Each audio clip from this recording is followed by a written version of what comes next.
जय श्री राम। आप सभी का जीवन मंगलमय हो। भारत संस्कार मंच YouTube channel, Facebook, Instagram, Twitter के माध्यम से संचार क्रांति सनातन धर्म के उत्थान को, सनातन धर्म सत्य पर आधारित सत्य को स्वीकार करते हुए की अवधारणा है, परिभाषाएं हैं, जो जीवन की गाथा, जीवन के को परिभाषित करती हैं, प्रकृति को परिभाषित करते हैं, परमात्मा को परिभाषित करती हैं। सत्य को ना बोला जा सकता है इंद्रियों से, ना सत्य को सुना जा सकता है। सत्य को स्वीकार किया जा सकता है, उसकी स्मृति चित्त में धारण की जा सकती है। चिंतन चिंतन हो सकता है। सत्य के बराबर समान प्रेम है। प्रेम और मोह में थोड़ा सा अंतर है। मोह भी व्यक्ति अपने को चाहने के लिए अपने लोगों के चाहता है, उसके हित करना चाहता है। मोह में भी, लेकिन मोह में स्वार्थ होता है, प्रेम निस्वार्थ होता है। हमारी संस्कार संस्कृति हर व्यक्ति को सामर्थ्यवान बनाने के लिए, सुसंपन्न बनाने के लिए, सत्कार की संभावनाएं इसमें हैं। आप सभी सुसंपन्न होना चाहते हैं, सामर्थ्यवान होना चाहते हैं, अपने भविष्य को सुरक्षित, वर्तमान को सुरक्षित। ये शरीर की आकृति तो बनती है, बिगड़ती है, लेकिन इसकी प्रवृत्ति जो विचार हैं वो कभी समाप्त नहीं होते। यानी आपके जो सत्कर्म हैं, जो आपके नाम के साथ जुड़े हुए हैं, वो कभी समाप्त नहीं होते। हर व्यक्ति को शांत प्रदान कराने वाला, सुख स्वस्थ रखने वाला, सौहार्द स्थापित करने के लिए ही हमारी संस्कार संस्कृति है। इसलिए इस संचार क्रांति में आप सभी महानुभाव भाग लेकर इस वीडियो को पूरा देखें। अपना समर्थन सब्सक्राइब, लाइक, शेयर, फॉलो करके दें, क्योंकि धर्म जो सत्य है रहेगा। धर्म की रक्षा के लिए हम सब खड़े होंगे, तभी धर्म हमारी रक्षा करेगा, तभी हम रहेंगे, हमारा परिवार रहेगा, हमारा समाज रहेगा, हमारा राष्ट्र रहेगा, सुख शांतिपूर्वक रहेगा, सामर्थ्यवान होकर रहेगा।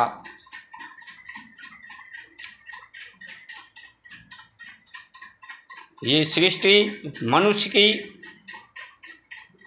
एक जल की भांति है, एक कच्चे मिट्टी, गीली मिट्टी की भांति है। इसे जिस सांचे में ढाल दिया जाए, जो मूर्ति रूप आकार दे दिया जाए, वो आकार, वो संस्कार इसमें विद्यमान हो जाते हैं। आपकी सद्वृत्ति होगी तो सद्चिंतन होगा, सद आहार होगा तो सद्विचार होगा। जिस तरह से पानी में जिस तरह से उसका उपयोग किया जाए उस तरह से उसका प्रभाव हो जाता है।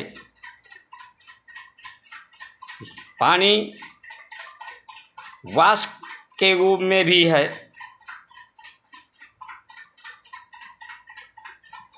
जल के रूप में भी है और ठोस बर्फ के रूप में है। इसलिए तीन अवस्थाएं, तीन गुण पूरे प्रकृति में हैं। इन तीनों गुणों से ऊपर उठने की, गुणों से अतीत होने की, नर से नारायण होने की, मनुष्य को देवता, धरती बने, स्वर्ग, हर मनुष्य देव समान, यही भारत की है स्वाभिमान।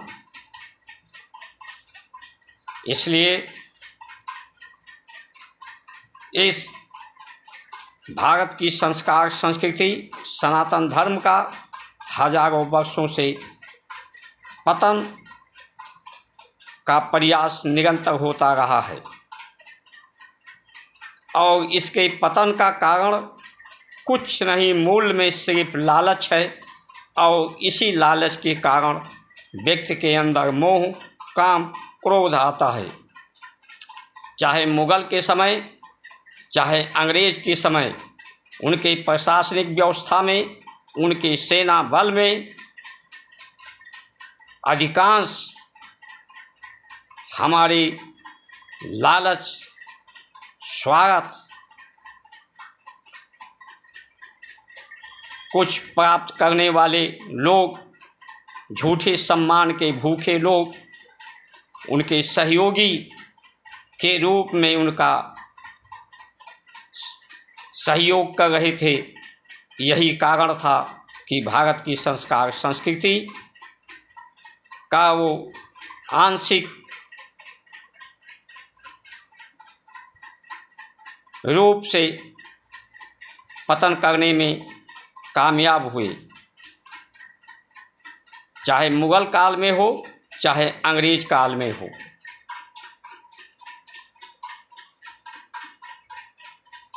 भारत अफगानिस्तान में भी था, कई देश, गंधार, ये सब भारत का हिस्सा था, लेकिन इसी लालच ने इस संस्कार संस्कृति का पतन हुआ है। वहाँ पर लोगों की धारणाएं, मान्यताएं, परिभाषाएं बदल गईं। तो वहाँ पर क्या है? अशांति है, मतभेद है, आपस में ही लोग लड़ कट मिट रहे हैं, प्रकृति को ही विनाश करने की तरफ बढ़ रहे हैं।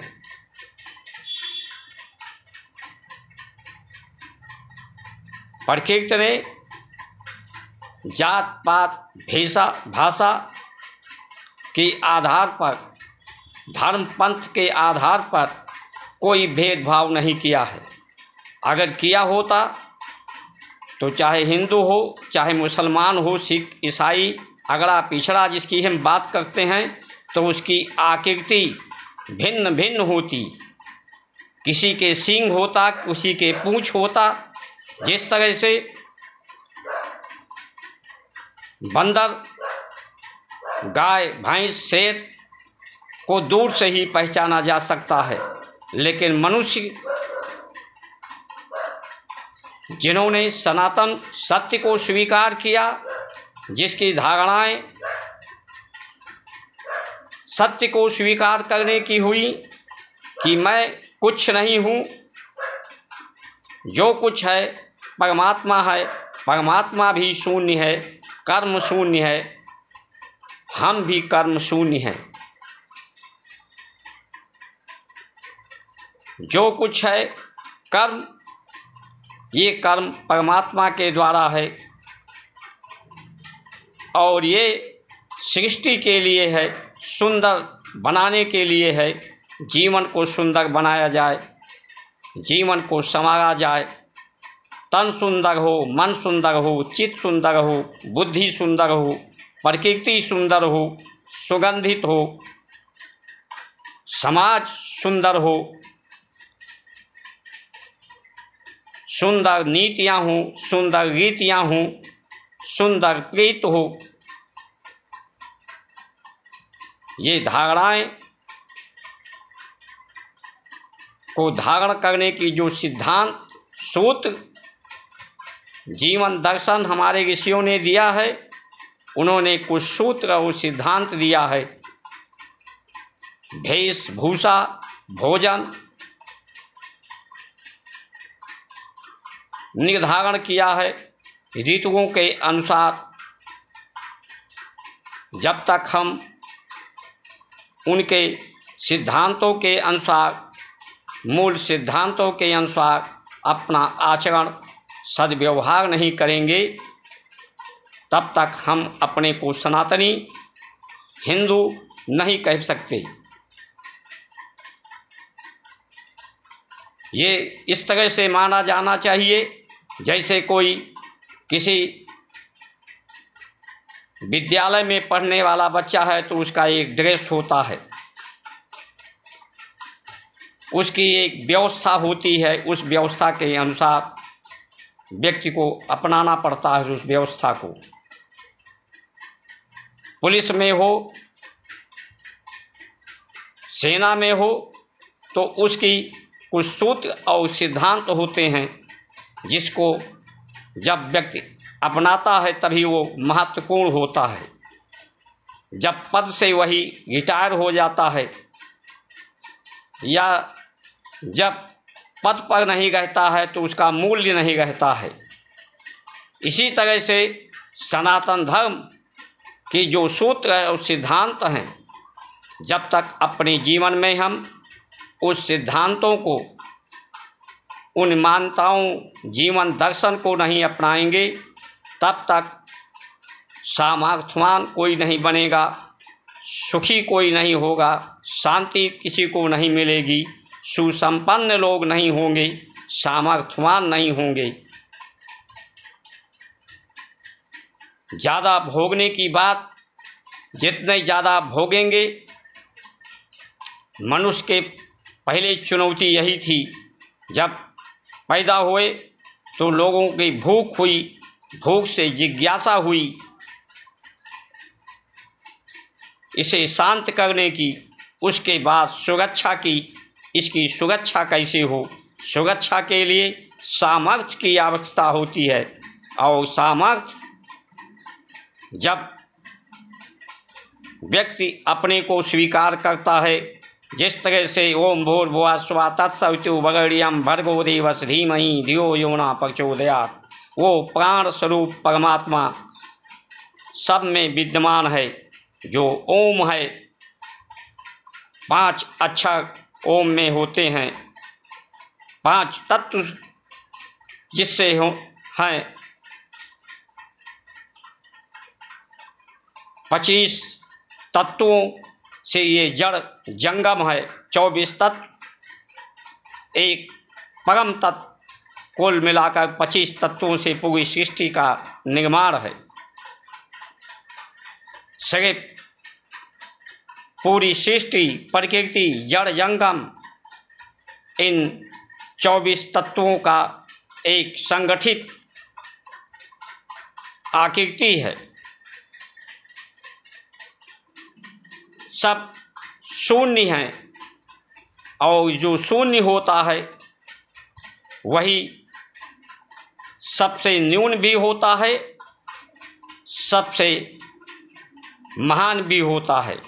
तो सामर्थ्यवान होने के लिए सबको जोड़ने की बात, सिया राम मैं सब जग जानी, करो प्रणाम जोड़ जुग पानी, सबको जोड़ने के लिए तो ऋषियों ने जो सिद्धांत दिया कि जुड़ा कैसे जाए, तो देखा ब्रह्मांड पूरा एक में जुड़ा है, पृथ्वी पूरी एक जुड़ी है। वो अलग बात है कि किसी ने अलग अलग देशों का नाम दे दिया है, लेकिन प्रत्येक पूरी एक है, ब्रह्मांड पूरा एक है।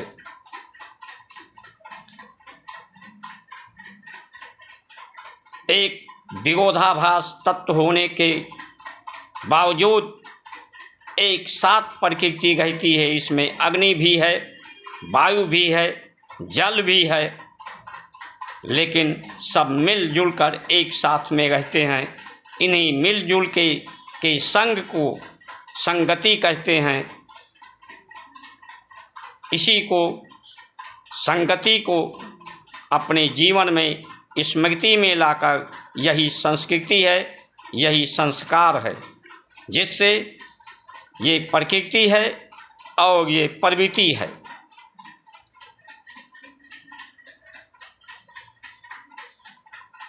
प्रकृति को भी स्वीकार किया जाए, प्रकृति के अनुसार हमारा जीवन पद्धति हो, जीवन शैली हो। लोग परमात्मा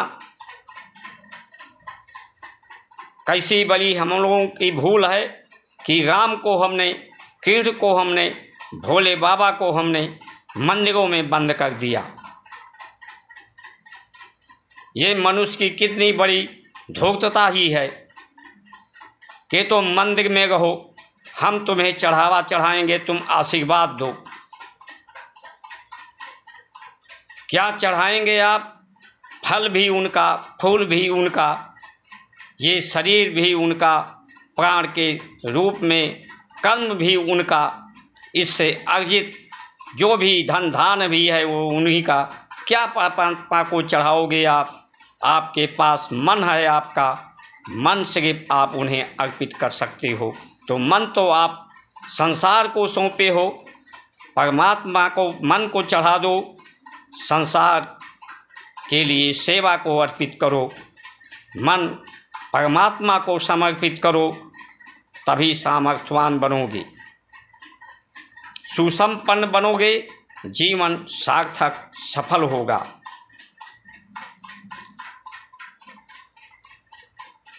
ये जीवन दर्शन है।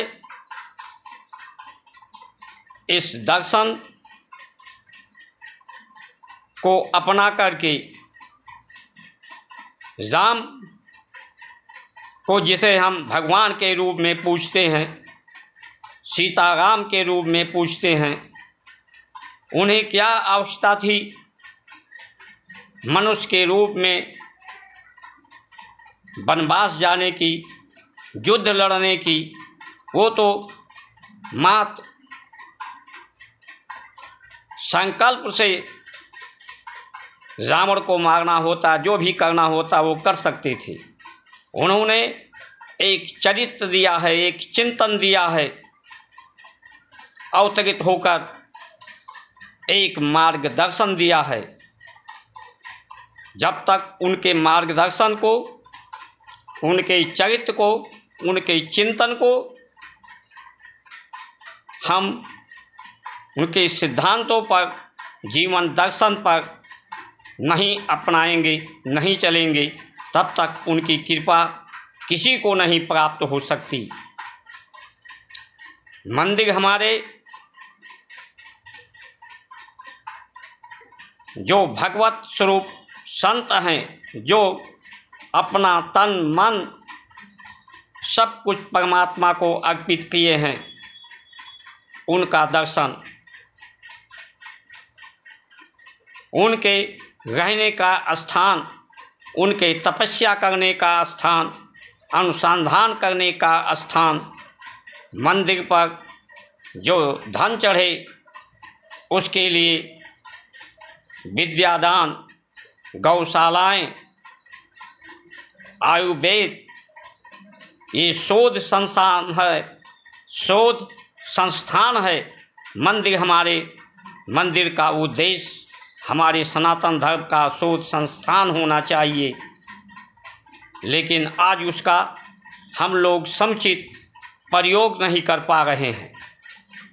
इसलिए आइए हम सब मिलकर के हमारा भारत सामर्थ्यवान हो, हर परिवार सामर्थ्यवान हो, राष्ट्र हमारा सशक्त हो, इसके लिए हम लोग संगठित हों। आज आवश्यकता है अपने सनातन धर्म को बचाने का। हमारा सनातन धर्म रहेगा तो हमारी पीढ़ियां रहेंगी, हम रहेंगे। उस तरफ कुछ लालची लोग लालच देकर जात पात भाषा के नाम पर बांटकर आज भी सनातन धर्म के पतन करने में लगे हैं। इसलिए जो सनातन धर्म के पक्ष में हमारी भारतीय जनता पार्टी खड़ी है, उसे पूर्ण बहुमत 400 पार करके उसको सफल बनाएं। कमल नयनम सदृशम। सनातन धर्म की रक्षा के लिए हाँ, ये मानते हैं कि उनसे कुछ भूलें हुई हैं। जो अपेक्षाएं थी जनता की, वो पूर्ण करने में उन्हें सफलता नहीं मिली है। लेकिन इस समय चुनौती अपने सनातन धर्म को बचाने की है। इसलिए सनातन धर्म रहेगा तो सब कुछ सुधर जाएगा। आने वाला हमारा भविष्य सुरक्षित संरक्षित होगा। पूरे विश्व में शांति होगी। सनातन धर्म पूरे विश्व को, जगत को परमात्मा का स्वरूप समझता है, परिवार समझता है, भाई समझता है, सबको, सबके साथ सद्व्यवहार करता है, सबको समायोजित करता है। इससे सबका सम्मान है, सबको सुख शांति है। सनातन धर्म से किसी को भी शंका या संशंकित नहीं होने की आवश्यकता है कि सनातन धर्म बढ़ेगा तो किसी के लिए असुरक्षा होगी। कोई अल्पसंख्यक रहेगा, कोई पिछड़ा अगड़ा रहेगा। सबको साथ लेकर संभालने का नाम सनातन धर्म है। सबको साथ लेकर, सबका साथ के लिए सनातन धर्म है। किसी को पीछे छोड़ने के लिए नहीं है, किसी को पिछाड़ने के लिए नहीं है, किसी को धक्का दे के नीचे गिराने का नहीं है, किसी को नीचा दिखाने के लिए नहीं है। इसलिए सभी हमारे मानव धर्म भारत के रहने वाले ही नहीं, विश्व के लोगों को सनातन धर्म से का समर्थन करना चाहिए। इनकी व्यवस्थाओं को प्रोत्साहित करना चाहिए। इसी से पूरे विश्व में सुख शांति वैभव आएगी। इन्हीं वचनों के साथ आप सभी का सुमंगल कामना करते हुए जय श्री राम।